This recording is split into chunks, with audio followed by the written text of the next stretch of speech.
Bueno, más que un curso, esta es una pequeña charla de primeros auxilios. El día de hoy vamos a hablar varios temas. Este video va a durar aproximadamente una hora y se va a partir en dos etapas y se va a hablar otra hora el próximo sábado, ¿ok? Entonces vamos a comenzar con los primeros puntos, ¿listo? Bueno, antes de comenzar con lo que es primeros auxilios, sería hasta cierto punto irresponsable no hablar sobre esta pandemia que nos aqueja a nivel mundial, ya que si vamos a hablar de primeros auxilios o vamos a actuar en lo que es primeros auxilios, es fundamental que tengamos ciertos conocimientos de bioseguridad y de cómo actuar en primeros auxilios para protegernos justamente de esta pandemia que nos está aquejando. ¿Listo? Entonces, vamos a comenzar con las medidas a tomar ante este COVID-19 en atención a lo que es los primeros auxilios. Bueno, vamos a comenzar con el glosario de términos para conocer los términos básicos que deberíamos conocer. Y bueno, empezaremos con la definición de COVID-19. ¿Qué será el COVID-19? Justamente son coronavirus con una extensa familia de virus, no es una sola, ¿no? Hay una extensa familia de lo que es COVID. Bueno, en este caso es el COVID-19 el que nos está quejando, que pueden causar enfermedades tanto en animales como en humanos. Este virus afecta al sistema respiratorio propagándose fácilmente justamente de persona a persona. El segundo término que debemos de conocer y manejar es justamente eh, lo que es pandemia, ¿ok? Pandemia. ¿Qué será la pandemia? Es una enfermedad epidémica que se extiende a muchos países, ¿ok? Y bueno, este también ataca a casi todos los individuos, ¿no? De la localidad o región. ¿Listo? El otro término que debemos de conocer es agente patógeno. Agente biológico patógeno es aquel elemento, bacteria, virus, hongo, etcétera, o medio capaz de justamente producir algún tipo de enfermedad o daño, ¿ok? En el cuerpo de un animal, un ser humano o un vegetal, cuyas condiciones están predispuestas a las situaciones mencionadas, ¿ok? Bacteria. ¿Qué será bacteria? Es justamente un microorganismo unicelular microscópico, carente de núcleo, que se multiplica por división celular o sencillamente se distribuye por el cuerpo, ¿no? Ok, como hemos visto en la definición de COVID-19, el COVID-19 no es una bacteria, ¿no? Es un virus, ¿ok? Listo, entonces, ¿qué será un virus? Es también un microorganismo compuesto de material genético protegido. Bueno, obviamente el virus es más dañino al organismo justamente que una bacteria, ¿ok? Es por eso que está protegido genéticamente por un envoltorio proteico, que causa justamente diversas enfermedades introduciéndose como parásito en una célula y justamente hace que se reproduzca, ¿no? Como dice ahí, los virus tienen formas y tamaños muy diversos, ¿ok? Bueno, en este caso, el COVID-19, como muchos de nosotros habremos visto en las redes sociales, este virus es un virus pesado, un virus relativamente grande, ¿no? Bueno, los virus son microscópicos, pero este virus es relativamente grande y pesado, es por eso que el virus nosotros al botarlo, al toser o al estornudar, este virus lo que hace es logra caer, es por eso que nosotros deberíamos estar a una distancia de seguridad de 1,5 metros a 2 metros, ¿no? Esa es la distancia que puede viajar el virus. Como les comento, es hasta cierto punto pesado, logra caer al piso, ¿ok? Bueno, otro término que debemos conocer es la contaminación. Es el proceso por el cual un material peligroso se transfiere justamente desde su origen hacia una persona, puede ser un animal o al medio ambiente. ¿Listo? ¿Qué más? Deberíamos conocer lo que es justamente, si nosotros contaminamos, debemos que, o en el caso de primeros auxilios, qué medidas debemos de tomar luego de haber atendido o haber realizado unos primeros auxilios, justamente es la descontaminación, ¿ok? ¿Qué es la descontaminación? Es un proceso químico o físico utilizado para reducir la contaminación y prevenir su diseminación a personas, animales, ambientes o equipos. Esta descontaminación obviamente debemos de realizarla no solamente después de una atención de primeros auxilios, sino que como lo dice el Estado y las medidas de seguridad que están saliendo, normativas, etcétera, exige que haya una descontaminación permanente ya en nuestra vida, ¿no? Entonces ya vamos a convivir con este término que es la descontaminación, ¿ok? Otro término que debemos de conocer para lo que es primeros auxilios ahora con esta pandemia que nos aqueja es justamente el EPP de bioseguridad. Bueno, para empezar, ¿qué es EPP? Son siglas, ¿no? Que es Equipo de Protección Personal, ¿ok? Y bioseguridad, bueno, bio viene de vida y seguridad, ¿no? Justamente son equipos de protección personal especial que usted usa para crear una barrera, justamente barrera ante qué, ante este virus que es el COVID-19, ¿no? Entre usted y los microbios, virus y bacterias. En este caso, lo que más nos va a interesar es hacer esta barrera para protegernos del COVID-19, ¿ok? Y ayuda justamente a prevenir esta contaminación que ya hemos definido para justamente evitar la propagación de esta pandemia que vendría a ser específicamente este virus COVID-19, ¿ok? Bueno, antes de comenzar con esta charla, me, me gustaría compartir estos hábitos o protocolos que debemos de ya mantener y tener como un hábito en nuestros hogares para justamente evitar esta propagación de esta pandemia, ¿ok? Entonces nosotros al salir de nuestros hogares, me imagino que todos han visto videos, tutoriales de todo tipo, entonces acá hay una breve descripción qué es lo que deberíamos de hacer al salir nosotros de nuestros hogares. Uno, al salir, ¿qué dice? Debemos de, ponte, dice, una chaqueta de manga larga, ¿no? Que sea una barrera justamente, ¿no? Como especie de un EPP. Recogerse el pelo, no llevar aretes, pulseras o anillos, justamente esto para evitar la contaminación de la cara o de nuestro propio pelo, ¿ok? Tercero, si tienes mascarilla, póntela al final, justo antes de salir de tu casa, ¿no? La mascarilla, si la vas a utilizar, no la vas a ingresar a tu hogar a la cocina, qué sé yo, ¿no? Y justamente al salir te lo vas a poner justo al salir ya de tu hogar. Otro es, intenta no usar el transporte público. Bueno, en el Perú particularmente no hay transporte público, entonces igual hay que evitarlo. Cinco, si vas a salir con tu mascota, procura que no se roce con superficies en el exterior. Bueno, de preferencia yo particularmente le sugeriría que no saquemos a nuestras mascotas, ¿no? Porque las mascotas son más fáciles de obtener el virus, ¿no? Ya que estos saltan, juegan, rozan con diferentes materiales, estructuras al salir, ¿ok?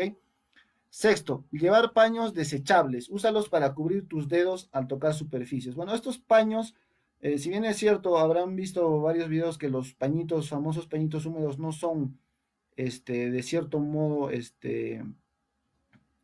capaces de erradicar este virus.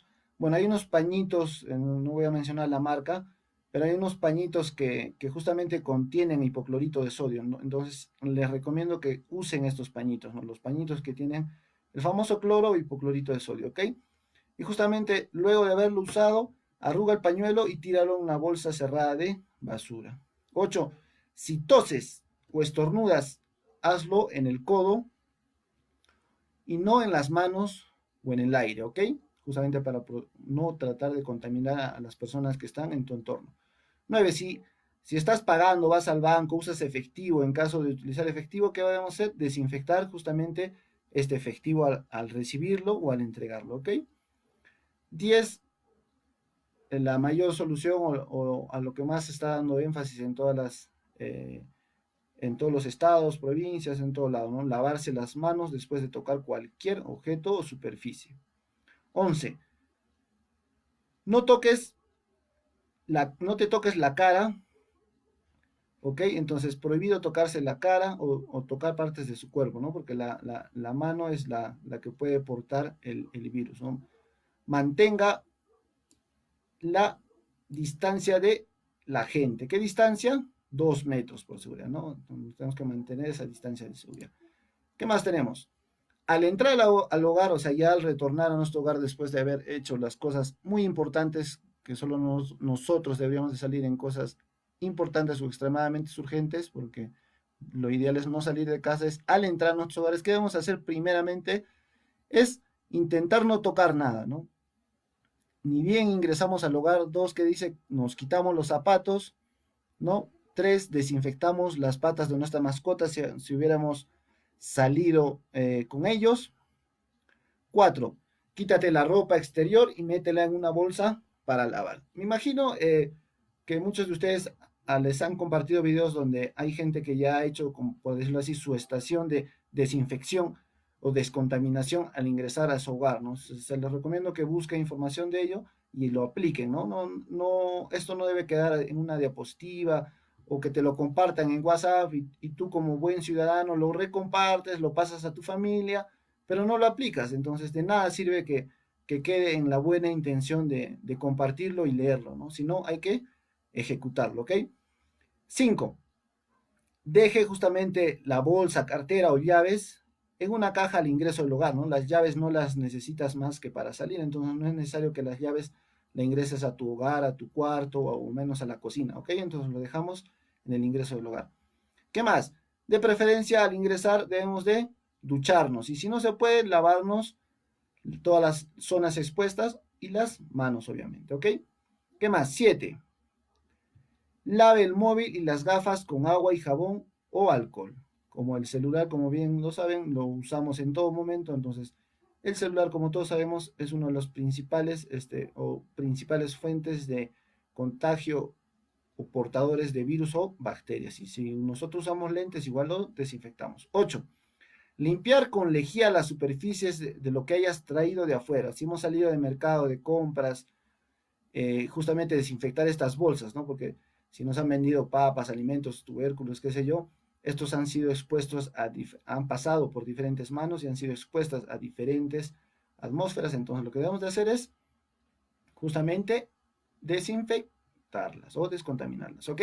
9. Quítate los guantes con cuidado, tíralos y lávate las manos. Recuerda, acá dice, con signo de admiración, que no es posible hacer una desinfección total. El objetivo es justamente disminuir el riesgo. Entonces, ¿cómo disminuimos el riesgo? Justamente no saliendo de casa, vuelvo a repetirlo, ¿ok? Y en casa, ¿qué hábitos deberíamos de tomar? Bueno, deberíamos, porque la mayoría creo, incluyéndome, no lo hacemos, pero deberíamos es justamente dormir en camas separadas, ¿no? Si hay una persona, un familiar, por ejemplo, que ahora está en el Perú, para los que están en el extranjero tal vez no saben, en el Perú está retornando bastante gente de la capital o diferentes ciudades a sus ciudades o lugares de origen, ¿no? Entonces, si tenemos por ahí un familiar que ha llegado de viaje, ha llegado de Lima, ha llegado de una ciudad donde hay bastantes personas contagiadas por este virus que es el COVID, hay que de preferencia aislarlo, ¿no? Entonces, ¿cómo se aísla? Justamente tomando todas estas medidas. Dormir en camas separadas, utilizar baños diferentes de preferencia y desinfectarlo con lejía. No compartir toallas ni cubiertos, vasos, etcétera, ¿no? Todos los utensilios separarlos, ¿no? Limpiar y desinfectar a diario las superficies de alto contacto, ¿ok? ¿Cuáles son las superficies de alto contacto? El control, por ejemplo, del televisor, ¿no? ¿Qué más usamos a diario? ¿No? Los sofás, la sala, ¿no? Los televisores, ¿no? Los equipos, los electrodomésticos que usamos día a día, todo lo que son las manijas de las puertas, la manija del frigider, etcétera, ¿ok? 5. Lavar ropa, sábanas y toallas muy frecuentemente, ¿no? Si antes, por decirlo así, solo los sábados metíamos nuestras sábanas a la lavadora, hacerlo 2, 3 veces por semana, ¿ok? Mantener la distancia de seguridad y dormir en habitaciones separadas, ya lo hemos mencionado. Ventilar a menudo las habitaciones. Seguro han escuchado también esto, que es un tip, bueno, lo que se recomienda es justamente quemar eucalipto, ¿no? Que el eucalipto es un antiviral y evita que justamente mueran los virus y bacterias en las atmósferas, ¿no? Entonces es un buen hábito que se puede aplicar. Y bueno, llamar al teléfono designado si se presenta más de 38 grados de fiebre, ¿no? Que la fiebre es uno de los este, síntomas de lo que es el COVID-19, ¿ok? No rompas la cuarentena durante 2 semanas, como se mencionó. Cada salida de casa es un reinicio de contacto o reinicio de lo que es la cuarentena, ¿ok? Entonces, hagamos, bueno, estas 3 diapositivas que se pasó al salir del hogar, al entrar del hogar, al quedarnos en casa, deberíamos de tomarlos como un hábito, ¿no? Un hábito que se suele decir, si una persona hace alguna actividad durante más de 21 días, así no los quiere hacer y los hace durante 21 días, ya lo coge como hábito, ¿no? Y ya se te hace un hábito y se te hace más fácil de hacerlo. Entonces, simplemente rompamos esos 21 días y cojamos esos hábitos que nos van a permitir justamente evitar el contagio y la propagación de esta pandemia. Ok, entonces comenzamos con la introducción de esta charla de primeros auxilios. Entonces, como se había mencionado, en esta pandemia, por ejemplo, ¿quiénes no pueden dar lo que es primeros auxilios? Justamente las personas que son propensas o son la parte que son propensas a que si es que cogen este virus, son propensas a que puedan fallecer, ¿no? Entonces, justamente, ¿quiénes no podrán brindar estos primeros auxilios? Son justamente personas de más de 60 años, mujeres gestantes, personas con diabetes, hipertensión arterial, cardiopatías crónicas, cáncer, VIH, tuberculosis y lesiones dérmicas.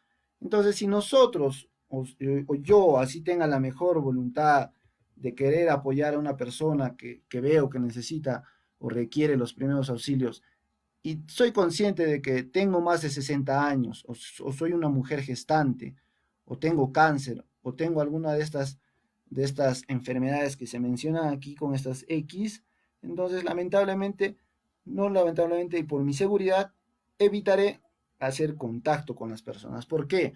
Porque ahora nosotros cuando empezamos o vamos a realizar los primeros auxilios, lo primero que vamos a hacer es tomar a cualquier persona accidentada como posible portador del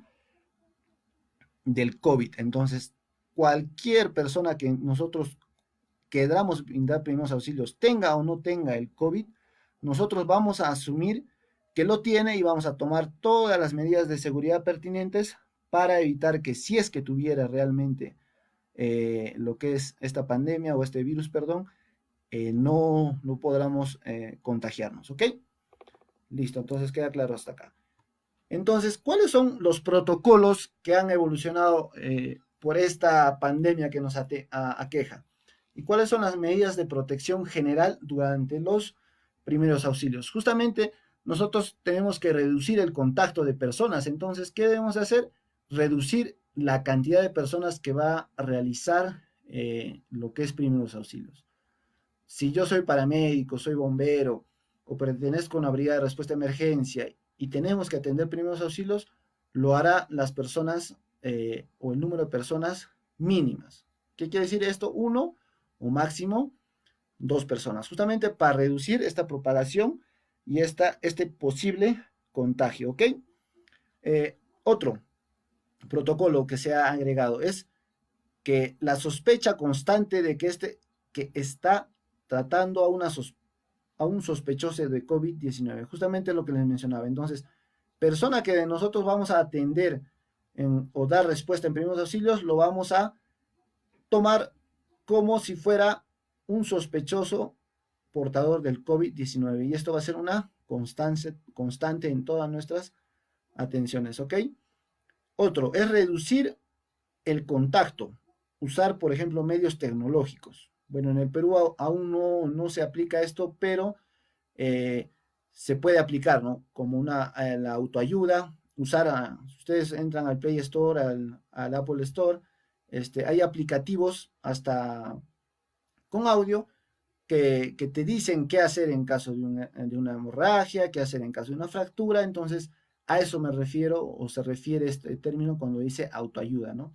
Yo me puedo autoayudar usando un aplicativo móvil, ¿no? Otro es el teleauxilio. ¿A qué se refiere el teleauxilio? Por ejemplo, yo he sufrido una fractura en mi casa, ¿no? Me caigo del techo o X motivo. Entonces yo puedo llamar a los bomberos y los bomberos tal vez no van a poder venir a atender nuestros primeros auxilios porque justamente para comentarles, justo las instituciones públicas y privadas ya se les está restringiendo lo que es ciertas atenciones y se está priorizando ciertas atenciones, ¿no? Si bien es cierto, antes yo podía llamar a los bomberos para, ejemplo, bomberos, paramédicos, para sacar mi gato del pozo, de un pozo de agua que se me ha caído, se me ha quedado en un árbol, pues ante esta pandemia mundial, una, los bomberos o qué sé yo, no van a venir a atenderte esos primeros auxilios básicos o mínimos que podamos tener, ¿no? Entonces, el teleauxilio, ¿a qué se refiere? Que yo por teléfono voy a llamar a los bomberos y ellos nos van a instruir, ¿no? ¿Qué hago, qué no hago, señor? Aló, señor, ¿no? Cuerpo de bomberos, mi madre se ha caído, ¿qué puedo hacer? Y el bombero te dirá, ¿no? ¿Sabes qué tiene, qué no tiene, qué debes de hacer, qué no debes de hacer, justamente para que pueda haber un teleauxilio, ¿no? Una ayuda mediante el teléfono, ¿ok? Entonces podemos usar otros tipos de medios tecnológicos que justamente nos puedan ayudar a que no haya este contacto, esta interrelación entre personas en lo que es primeros auxilios, ¿ok? Otro es la colocación de barbijo quirúrgico al paciente. Bueno, en este caso no es paciente, es accidentado. Entonces, lo primero que nosotros como primeros respondedores ante un evento y al dar los primeros auxilios, lo primero que se debe de hacer ahora es poner un barbijo justamente al accidentado, ¿no? Como les dije, hay que tomarlo como sospechoso de COVID. Entonces, ni bien llegamos, le ponemos su barbijo y lo interrogamos, ¿no? Se le puede interrogar, por ejemplo, si tuviera alguno de los síntomas del COVID, ¿no? Preguntarle qué le ha pasado, ¿no? Entonces, al nosotros tener esa información de qué es lo que ha pasado, cómo se ha hecho ese mal o ese daño, el cual estamos atendiendo en lo que es primeros auxilios, nos daremos cuenta si es un posible o no un posible portador del COVID, ¿ok? ¿Qué más? Deberíamos de tener justamente los EPPs adecuados. Ya sabemos que es EPP, un nivel mínimo C, para las personas que tienen contacto directo del accidentado. El EPP mínimo será mínimo, por ejemplo, dice que es el mandil más la protección respiratoria, que puede ser un respirador o una mascarilla N95 y usar de preferencia doble guante de nitril, ¿ok? Listo. Comenzamos entonces. ¿Cuáles son los protocolos, por ejemplo, post operación de atención de primeros auxilios? Justamente o el término que hemos comentado en el glosario, la descontaminación o desinfección del personal y equipos que tomaron contacto con el accidentado. Una limpieza y desinfección de la móvil o el vehículo en el cual se ha brindado los primeros auxilios. Ahí se muestra unas imágenes referenciales. No voy a dar tanto sustento técnico de qué desinfectante deberían usar o no, ya que hay temas de cuestionamiento o de intercambio de ideas. Entonces, lo que normalmente se suele usar es justamente el hipoclorito de sodio y el amonio cuaternario al 1%, ¿ok? Igual, acá se muestra una imagen donde hay túneles de desinfección, ¿no? Se muestra ahí una persona desinfectando un vehículo con una compresora, ¿no? Que está expulsando justamente el agente desinfectante. Entonces, revisemos la información, lo que se le sugiere en qué desinfectante o no usar es justamente revisar información adecuada. Hay una fórmula, por ejemplo, que ya el Ministerio de Salud ha brindado para que se haga una desinfección adecuada. Y si nosotros vamos a usar algún agente desinfectante, si no tenemos los conceptos o la definición o qué desinfectante con cuál otro podemos eh, combinarlo, mejor no lo hagamos. Informémonos bien. ¿Por qué? Porque estos desinfectantes justamente son materiales peligrosos, son materiales que pueden reaccionar con otros materiales, pueden generar vapores, gases tóxicos. Entonces, en vez de ayudarnos en desinfectarnos, lo que podemos producir en nuestra piel o en nuestro sistema respiratorio son daños, ¿no? Entonces, daños hasta irreparables. Entonces, si vamos a hacer una desinfección, vuelvo a repetir, informémonos y hay que hacerla de la forma adecuada y con los conceptos bien claros, ¿ok?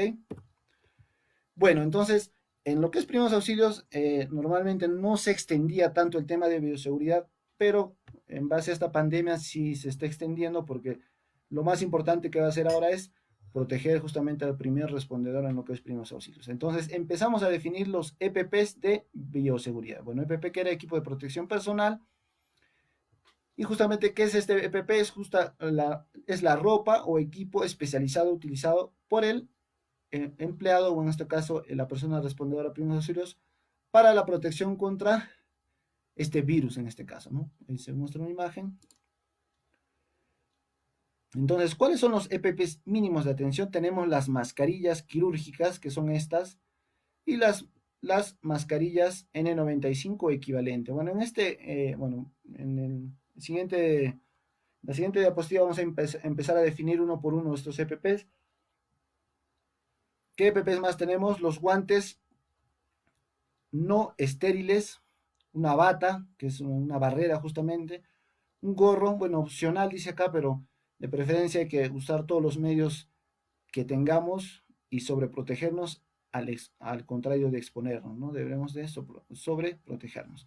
Las gafas, barreras o caretas, ¿no? Sobre gafas para las personas que usan lentes de contacto.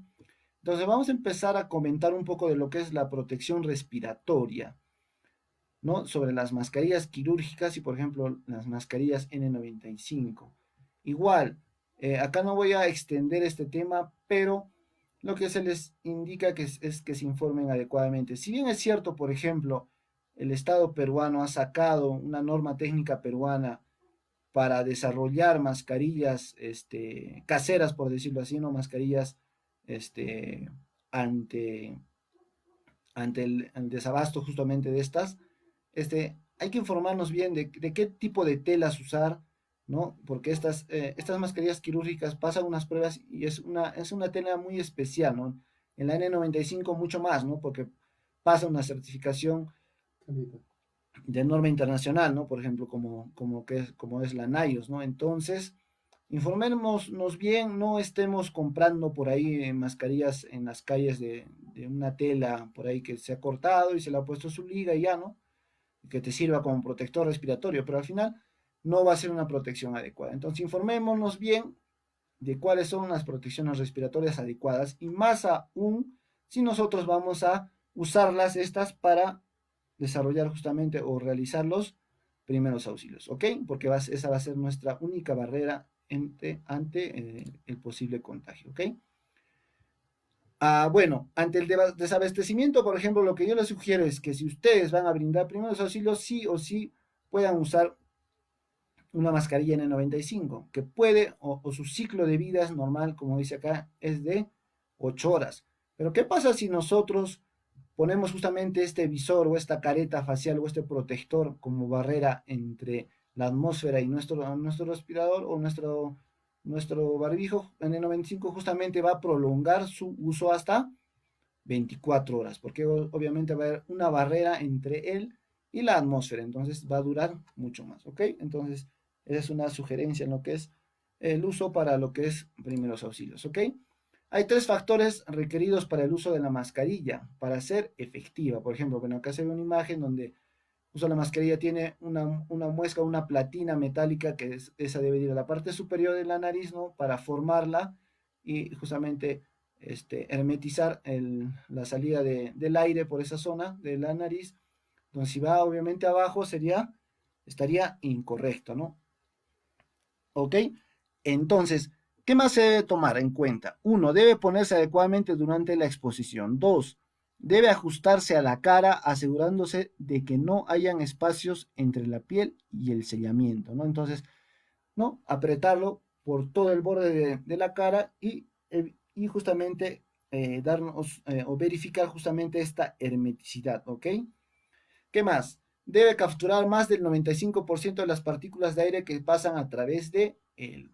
O sea, si va a estar bien hermetizado, deben de capturar el 95% de las partículas. Obviamente esto va, va a ser, va a pasar o va a ser así si es que nosotros usamos justamente un respirador certificado, normado, que haya pasado ciertas pruebas o estándares de calidad, ¿ok? Otro tema muy importante, justamente los vellos faciales, bueno, en el caso de los varones, ¿no? Al tener nosotros vello facial en el rostro, evita que justamente este respirador tenga o justamente pase esta hermeticidad o cumpla esta hermeticidad que nosotros requerimos. Entonces, acá se pone una imagen de qué barbas o cuál no se debe de usar, ¿no? Por ejemplo, solamente la chivita, como se menciona, ¿no?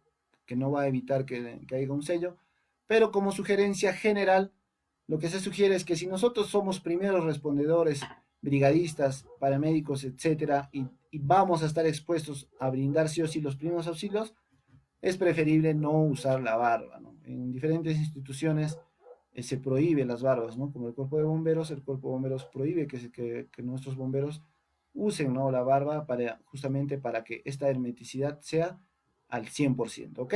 Entonces, de preferencia, no usemos las barbas, ¿listo? La bioseguridad en lo que es la protección ocular. Tenemos acá, ¿no? Un lente de seguridad, una careta facial, ¿no? Un sobrelente. Bueno, en diferentes ciudades, y ustedes han visto también, usemos nuestras plataformas tecnológicas para llenarnos de información adecuada. Podemos hacernos caretas caseras, ¿no? Que en su defecto sí son muy óptimas, ya que sí hacen una barrera efectiva, ¿no? Como se ve acá estas imágenes, ¿no? Y en el mercado están vendiendo hasta caretas caseras desde el valor de 5 soles, ¿no? Entonces, igual, nosotros vamos a exponernos a realizar primeros auxilios, adquiramos y tengamos a la mano nuestras caretas faciales, adicionales a nuestros lentes o sobrelentes, ¿no? ¿A qué me refiero sobre lentes? Justamente acá hay una imagen. Si no uso lentes, bueno, uso mi lente de seguridad. ¿Qué lente de seguridad, por ejemplo? Tiene que ser igual un lente de preferencia, no cualquier lente, ¿no? Que compre un lente por ahí y lo pongo, ¿no? Sino que un lente de seguridad, que justamente pase la norma ANSI Z49, por ejemplo, en este caso, ¿no? Entonces, por ejemplo, si usa lentes, ¿qué hago? Se le compra un sobrelente, ¿no? Que proteja o que este sobrelente hace que pueda usarse dentro de este sobrelente su lente de contacto normal, ¿no? Entonces, esto se usa para prevenir la exposición justamente de las mucosas oculares, siempre después de las mascarillas quirúrgicas. Estos lentes se ponen siempre después de las mascarillas, ¿no? Y justamente si las mascarillas no están bien selladas en la parte de la nariz, van a hacer que estos lentes o sobrelentes se empañen. Entonces, si se van a empañar, tenemos que volver a realizar esta hermetización de las mascarillas, ¿ok? Ahora vamos a hablar de guantes.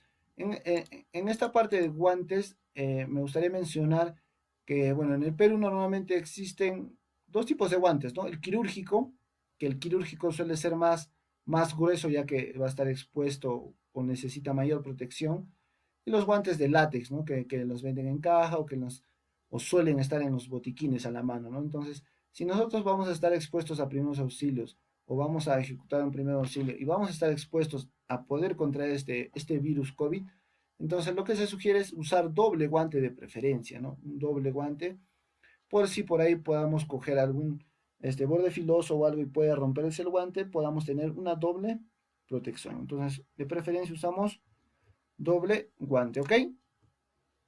Ok, continuamos. Acá se va a dar unos cuantos tips de cómo justamente quitarnos estos guantes.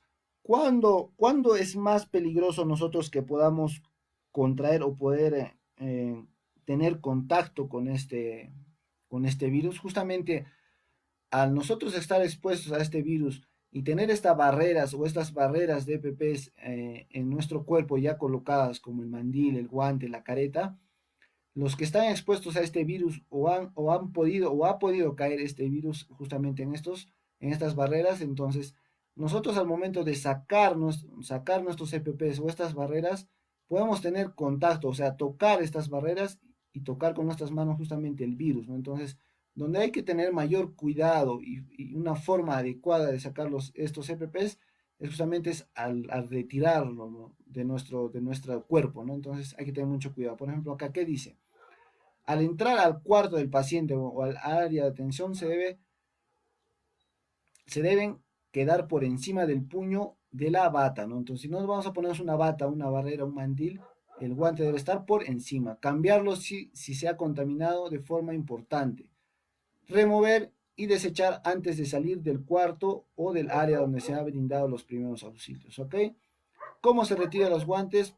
Se ve ahí la imagen que dice primero se toma la parte externa del guante con la mano opuesta y se retira, ¿no? Ahí se ve una imagen, una flecha, entonces cogemos el guante de la parte externa y empezamos a retirar el primer guante, ¿no? Empezamos a retirar el primer guante y ¿cómo retiramos el segundo guante? Ya con la mano expuesta, que dice deslice el dedo de la mano, en la segunda imagen, vemos la segunda imagen, deslice el dedo de la mano sin guante debajo del guante remanente a nivel de la muñeca. Entonces, metemos el dedo índice debajo del guante, ¿no? Donde no se ha expuesto nuestro guante y lo retiramos, ¿no? Es así, por ejemplo, una forma adecuada y correcta de cómo retirar nuestros guantes, ¿no? Que han podido tener el virus, ¿ok? Y obviamente se desecha a unos tachos adecuados o unas bolsas negras que deben de cerrarse y de preferencia volverse a poner otra bolsa negra porque ese material está contaminado o posiblemente está contaminado, ¿no? Acá se ve otra imagen de cómo se saca, ¿no? Se jala de la parte de la muñeca el guante, ¿no? De la parte que no está contaminada. También se puede usar ambas manos para retirar una de la otra y se desecha el guante, ¿ok? Listo. Otro EPP en lo que es bioseguridad que hace una barrera entre nosotros y el posible virus que podamos tener frente a nosotros es la bata de manga larga antifluido. Puede ser una bata de manga larga antifluido que es de uso ya hospitalario o prehospitalario. O también podemos conseguir estos trajes más llamados a veces Tyvek, que son trajes descartables de color blanco, ¿no? Para poder hacer una barrera en todo lo que es el cuerpo, ¿ok? Y cabe mencionar que así nosotros usemos estos trajes descartables, sea de manga larga, o estas batas, o estos trajes descartables, igual nosotros el EPP o la ropa que llevamos dentro se debe de, al ingresar o de preferencia en el lugar donde se ha brindado los primeros auxilios, o en nuestra unidad o enfermería o cuerpo de bomberos, retirarnos la ropa que haya podido tener contacto o se haya usado y cambiarnos de muda, ¿no? Eso es lo ideal. Adicional, o así tengamos estas batas o trajes descartables, ¿ok? Acá hay unas recomendaciones. No requieren ser estériles a menos de que se haya usado o se use en un ambiente estéril. Bueno, en este caso que nosotros vamos a dar primeros auxilios, no lo vamos a requerir o no vamos a requerir que esté estéril. Si no es posible usar bata antifluidos, usar delantal de plástico sobre bata no antifluido, especialmente si hay riesgo de salpicadura. Bueno, en nuestro caso lo ideal sería llevar nuestra bata o nuestro traje descartable. Se recomienda bata desechable de un solo uso. Bueno, de preferencia, si tenemos los recursos adecuados necesarios, comprar esos trajes descartables y que sean de un solo uso y descartables, como lo mencioné ahí, ¿no? Debe quedar adecuadamente ajustado al cuerpo, ¿listo? ¿Cómo se remueve? Igual, ¿no? Extendemos nuestras mangas ya después de habernos sacado nuestros guantes, que es lo primero que sale, obviamente. Extendemos nuestras mangas para que no haya un contacto con la tela de la bata. Cogemos la bata como se ve en la segunda imagen, ¿no?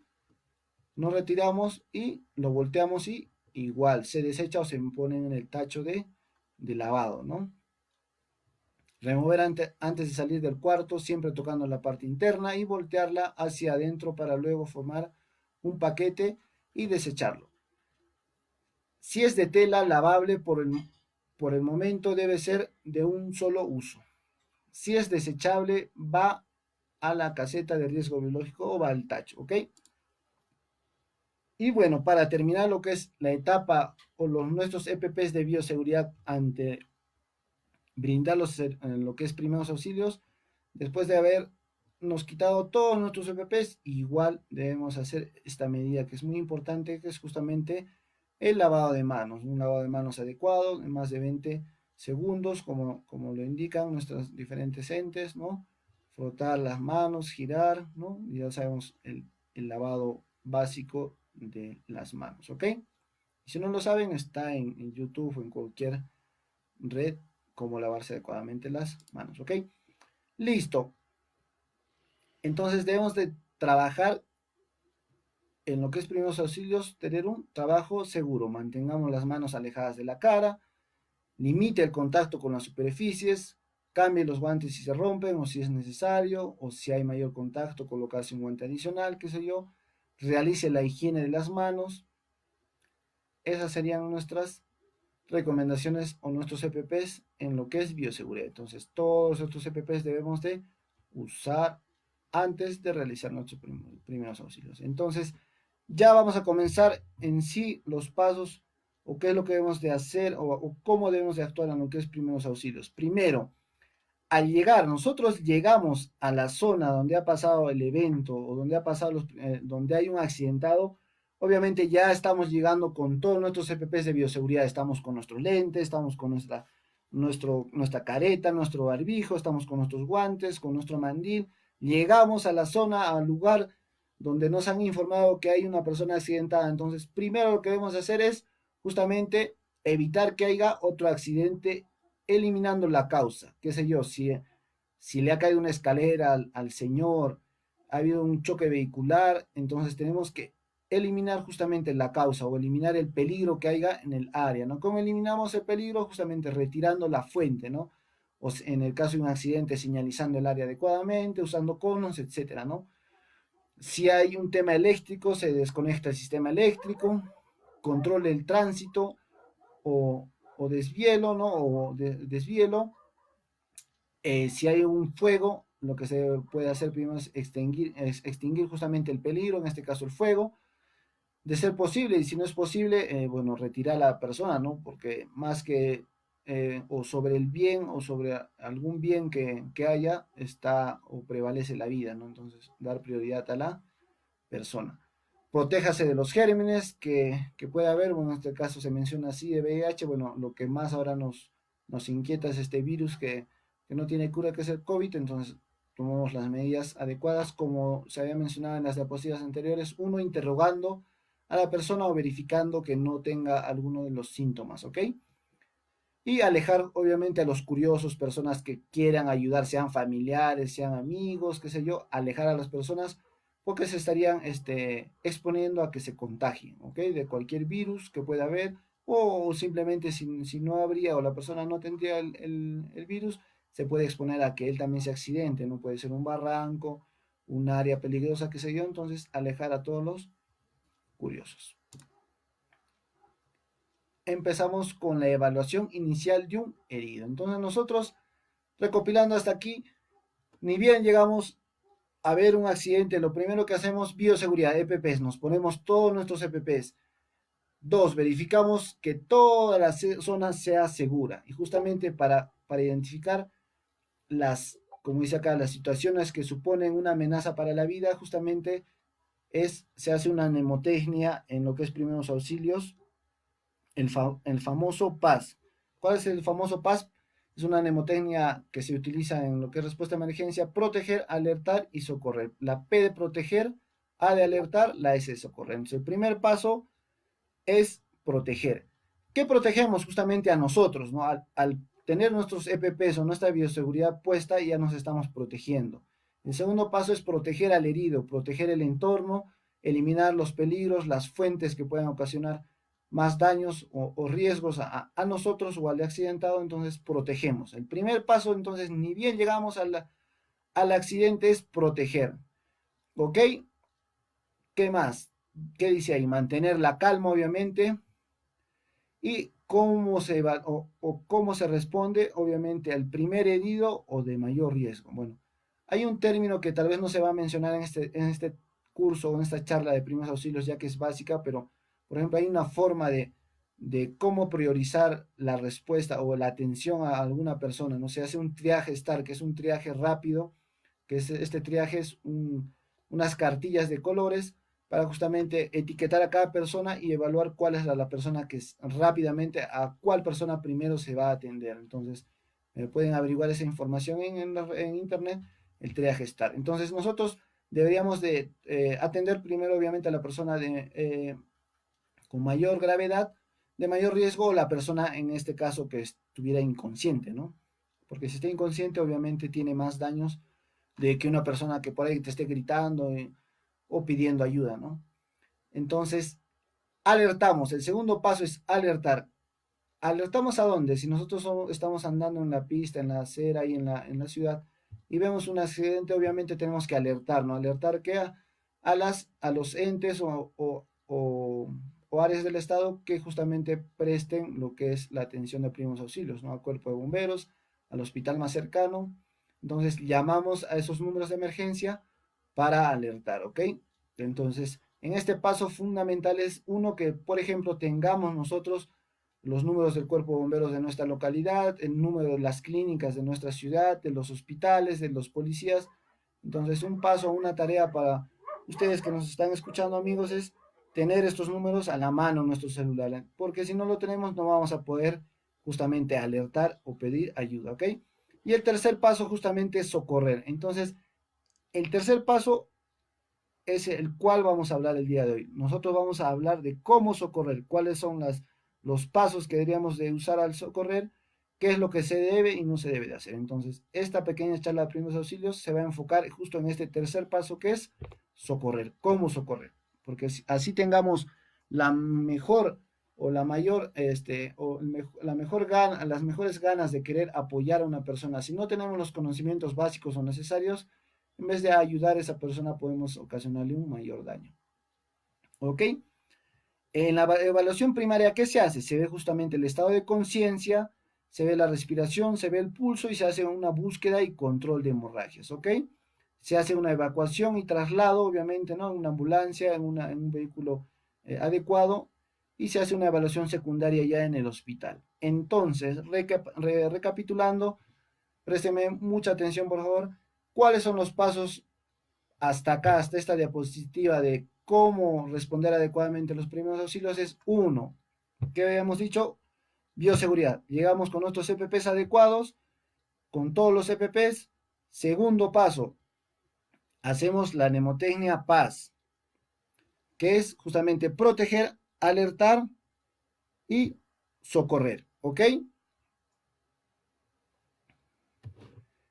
Entonces, después de proteger, asegurar la escena, asegurarte a ti, eliminar todos los peligros, fuentes, ¿qué hacemos? Alertamos, llamamos a nuestros números de emergencia. Luego, ¿qué hacemos? Pasamos al paso de socorrer, ¿ok? Listo, entonces pasamos al paso de socorrer. El primer paso nosotros cuando ya abordamos al accidentado es justamente ver el estado de conciencia. ¿Qué es el estado de conciencia? Bueno, justamente es ver si la persona responde ante algún estímulo o ante el llamado que le puedas hacer o no, ¿no? ¿Qué dice? Si la víctima responde a nuestros estímulos, habla, responde, pregunta, se queja, se enoja, grita o lo que sea, está consciente. Si no responde a nada, quiere decir obviamente que está inconsciente. Entonces, consciente o inconsciente. Obviamente, si la persona está consciente, el daño es menor. Y si la persona está inconsciente, quiere decir que alguna función vital está fallando. ¿Ok? Entonces, ahí hay que tener mucho más cuidado. Entonces, en este paso de ver el estado de conciencia, se tiene que verificar si, por ejemplo, la persona está inconsciente, ver que la permeabilidad que dice ahí, permeabilidad de las vías aéreas. ¿Qué quiere decir permeabilidad de las vías aéreas? Justamente verificar si la persona tiene la vía aérea libre. ¿Qué quiere decir? Que no haya tenido un atragantamiento o por ahí tenga algún objeto o alimento que esté obstruyendo su vía aérea. Entonces verificamos la permeabilidad de la vía aérea. Se le pone a la persona como se ve en la imagen de cúbito dorsal y se verifica que haya la permeabilidad o la vía esté completamente libre. ¿Ok? Luego, ¿qué se hace? El siguiente paso es lo que es la existencia de respiración. Hay una mnemotecnia que la vamos a ver más adelante que, bueno, con esto del COVID ha variado. Luego, ¿qué más se ve? Justamente la circulación. Vemos si hay latido cardíaco y si hay ausencia de grandes hemorragias. ¿Ok? Entonces, ¿qué se está viendo acá? Lo que son los signos vitales, ¿no? Vemos si respira y vemos si hay circulación. Entonces, justamente vamos a recordar o a definir cuáles son los signos vitales o qué son los signos vitales, ¿ok? Entonces, se denominan signos vitales a las señales o reacciones que presenta un ser humano con vida que revelan justamente sus funciones básicas del organismo. ¿Qué quiere decir? Que estos signos nos hacen saber que nosotros estamos, obviamente, vivos, no son las señales de nuestro organismo que indican que nuestro sistema está funcionando adecuadamente. ¿Ok? Entonces, ¿cuáles son los signos vitales que tenemos? Son 4, ¿ok? La respiración, ¿no? Que es nuestro sistema respiratorio, el pulso, que es el sistema circulatorio, con nuestro órgano principal, que es el corazón, la temperatura, ¿no? Que es la temperatura corporal que tenemos en todo nuestro organismo, y la presión arterial, que justamente es la tensión o justamente el pulso que genera nuestro corazón por todas nuestras arterias. Esa es esa presión que va por todas nuestras arterias. Entonces tenemos 4 signos vitales. Nosotros, como primeros respondedores o, o las personas que vamos a dar primeros auxilios, tenemos que darle énfasis a básicamente a 2 signos vitales, que es el pulso y la respiración, porque estos signos vitales son más importantes, ¿ok? El pulso y la respiración. Y bueno, para nosotros poder atender adecuadamente tenemos que saber, ¿no? Su definición y cuántas pulsaciones por minuto o cuántas respiraciones por minuto tenemos, ¿no? Entonces eso es básico para saber si nuestros signos vitales son o no adecuados. Entonces justamente vamos a ver qué es la respiración. ¿Qué será la respiración que dice ahí? Es el intercambio gaseoso entre el organismo y la atmósfera, ¿no? La respiración consta de 2 fases, la inspiración y la expiración, ¿no? Inhalación, exhalación, ¿ok? Justamente esta respiración, ¿a qué velocidad va? Por ejemplo, ¿qué dice acá? Los niños de meses o recién nacidos tienen una respiración de 30 a 40 respiraciones por minuto, ¿ok? Niños hasta de 6 años, su respiración empieza ya a disminuir, ¿no? De 26 a 30 respiraciones por minuto. Y los adultos tienen una respiración de 16 a 20 respiraciones por minuto. Entonces, nosotros como adultos respiramos entonces en resumen de 16 a 20 respiraciones por minuto, ¿ok? Entonces, ¿qué pasa si yo como respondedor verifico la respiración y veo que el accidentado respira, no sé, ejemplo, 25, 30 respiraciones por minuto? ¿Será adecuado? No, ¿no? Entonces, ahí nos damos cuenta de que algo está mal, está fallando el sistema respiratorio, ¿no? Igual, si solo una persona respira 10 respiraciones, 5 respiraciones por minuto, quiere decir que algo está mal, ¿ok?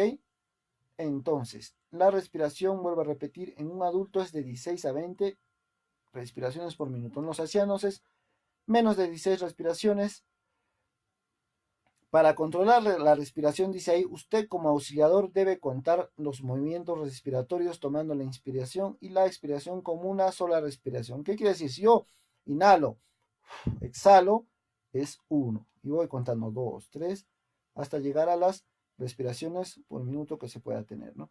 En lo que es la respiración, se suele hacer una mnemotecnia que es el voz, o sea, ver, oír y sentir, que vamos a verlo más adelante, que bueno, por el tema de lo que es el COVID ya no se va a hacer. ¿Por qué? Porque el brigadista o el paramédico en este caso, para ver si una persona respira y está inconsciente, eh, va a tener que aproximarse a la vía respiratoria del accidentado, y en este caso es lo menos que queremos con este virus, ¿no? Entonces esa mnemotecnia ya se va a evitar y se va a tener que hacer de un lugar lejano, ¿ok? El pulso. El otro signo vital que no más nos importa a nosotros como brigadistas o paramédicos o primeros respondedores, ¿ok? Es la expansión rítmica de una arteria producida justamente por el paso de la sangre que viene bombeada del corazón. El pulso en niños es de 130 a 140 pulsaciones por minuto. En niños de 80 a 100 pulsaciones por minuto. En adultos de 72 a 80 pulsaciones por minuto. Y en los ancianos de 60 o menos pulsaciones por minuto. ¿Ok? El pulso dice que ahí se puede tomar en cualquier arteria principal superficial que puede comprimirse contra un hueso. Los sitios donde se pueden tomar el pulso son, por ejemplo, la arteria radial, ¿no? Entre la muñeca y el brazo, ¿ok? Hay otro, bueno, no se ve la imagen acá, la pedial o en el cuello, ¿ok? ¿Cómo se mide el pulso? Como ven en la imagen, el pulso se mide usando el dedo índice y medio. Se hace una presión, como dice ahí, de la piel contra el hueso para sentir el pulso en nuestros dedos, ¿no? Vuelvo a repetir, el pulso se mide solo con el dedo índice y medio, ¿ok? Y se hace una presión ante el hueso para poder sentir la arteria, y esta arteria va a saltar, por decirlo así, y va a empezar a sentirse el pulso. Y nosotros empezaremos a sentir y a contar las pulsaciones en un minuto, y es así como nosotros nos vamos a dar cuenta cuántas pulsaciones por minuto tiene que una persona accidentada, ¿ok? Entonces, estos dos signos vitales son muy importantes. Vamos a desarrollar lo que es la temperatura y la presión arterial, pero como les vuelvo a repetir, cuando hay un accidente, nosotros no vamos a medir la temperatura, ni vamos a tener nuestro estetoscopio y tensiómetro para medir la presión, ¿no? Solamente vamos a ver visualmente la respiración y usando nuestro dedo índice y medio ver si tiene pulso, ¿ok? Esos son nuestros dos signos vitales importantes, ¿ok? Vamos a definir qué es una hemorragia y cómo controlarla. Por ejemplo, una persona morirá por desangrado, sí, ¿no? Si una persona se desangra, pues muere, ¿no? Si no hay sangre en nuestro organismo, podemos morir. Pero, por ejemplo, si hay una fractura, ¿morirá? Pues no, ¿no? Por una fractura, bueno, a menos que sea una fractura grave y hay una hemorragia en paralelo, sí puede ser que haya ese riesgo de morir, ¿no? Pero entre lo que es una hemorragia y una fractura, le damos prioridad obviamente a lo que es una hemorragia. ¿Listo? Entonces, ¿qué es una hemorragia? Es justamente una pérdida de sangre del cuerpo que puede ser externa o interna. Bueno, hablando de lo que es externa e interna, nosotros como primeros respondedores va a ser un poco complicado detectar una hemorragia interna, ¿no? La externa va a ser la más fácil. Justamente en lo que es hemorragias externas tenemos tres tipos de hemorragias externas, ¿no? La arterial, la venosa y la capilar. Si vemos la imagen aquí abajo, la arterial, o bueno, empezamos con la capilar, que es la más leve. La capilar justamente es simplemente un daño en la dermis, ¿no? Es poca cantidad y es un daño superficial de rotura simplemente de vasos superficiales, ¿no? La hemorragia venosa es una salida continua de sangre. Su característica principal es de un rojo oscuro. ¿Por qué rojo oscuro? Porque justamente por las venas circula sangre no oxigenada, ¿no? Por eso es una sangre de rojo oscuro, ¿ok? Entonces, si vemos una sangre oscurecida y salida continua y no hay mucha presencia de ella, quiere decir que es una hemorragia venosa. Y la más grave, que es la arterial. ¿Cuál es su característica principal? Es una salida intermitente Y su otra característica es un rojo brillante, ¿no? Un rojo brillante. ¿Y por qué la salida es intermitente? ¿Por qué? Porque justamente esta sangre está saliendo del corazón y está siendo bombeada. Es por eso que hay una salida intermitente, ¿ok? Entonces, para terminar ya con esta diapositiva, ya que la hora nos está ganando, eh, vamos a definir o describir cómo es que se controla una hemorragia, ¿ok? Ya sabemos identificar si la hemorragia es arterial, venosa o capilar. Entonces, una vez que la identifiquemos, pasamos a controlar la hemorragia. ¿Cómo se controla? Con estos 4 simples pasos. Uno, se hace una presión directa sobre la herida, como se ve en la imagen 1, ¿no? ¿Presión directa con qué? Con un apósito. ¿Qué es un apósito? Un apósito, bueno, es uno de los implementos básicos de un botiquín, pero ¿cómo es? Un apósito es un conjunto de 2 elementos, que es la gasa que está por fuera, la gasa por fuera y algodón por dentro, ¿no? Algodón por dentro, gasa por fuera, vuelvo a repetir. Esta hace una especie de almohada, pequeña almohada colchón, para justamente, por decirlo así, taponear, cerrar o hacer una barrera de sellado en la hemorragia. Entonces, el primer paso, se hace una presión directa sobre la herida con un apósito. Segundo, se hace una elevación. ¿Una elevación para qué? Obviamente, ¿quién bombea sangre en nuestro organismo? Es el corazón, ¿no? Y si nosotros vamos a elevar ese miembro por encima del corazón, justamente la sangre va a ser más difícil o va a bajar su caudal o presión en ese miembro al elevarlo, ¿no? Entonces, es el segundo paso del control de hemorragia, la elevación. El tercer paso es una presión directa sobre la arteria. Presión directa, vemos acá en la mano, está haciendo una presión directa para que justamente la arteria deje de botar esta sangre. Y una presión indirecta, ¿dónde? Se hace una presión indirecta en la parte más próxima al tórax, ¿no? ¿Para qué? Para que se hace la presión en la arteria para que baje igual el caudal en la arteria, ¿no? Entonces sea más difícil de que la sangre pase por esta arteria y se controle más fácilmente la hemorragia. Vuelvo a repetir, ¿cómo controla una hemorragia? Presión directa sobre la herida, elevación del miembro que tiene la hemorragia, se hace una presión directa en la herida, se hace una presión indirecta en la parte o en la arteria, en el lado más próximo al tórax. Y por último, en caso si hay mutilación del miembro, solo en caso si hay mutilación se hace un torniquete, porque el torniquete está prohibido y lo tiene que hacer una persona capacitada, entrenada, especializada en torniquetes, ¿ok? Pero sí se puede hacer si hay una amputación del miembro, si no la persona va a morir desangrada, obviamente, ¿no? ¿Ok? ¿Y qué pasa si nosotros ponemos un apósito en la herida, en la hemorragia, y sigue saliendo sangre o se empapa por completo nuestro apósito? Se pone otro apósito encima de él, ¿no? Más no se retira el primero. Se pone un segundo apósito sobre el primer apósito, ¿ok? No se retira, ¿ok? Bueno, hasta este punto avanzaríamos el día de hoy. Vuelvo a repetir, esta pequeña charla de primeros auxilios se está dividiendo en 2 etapas.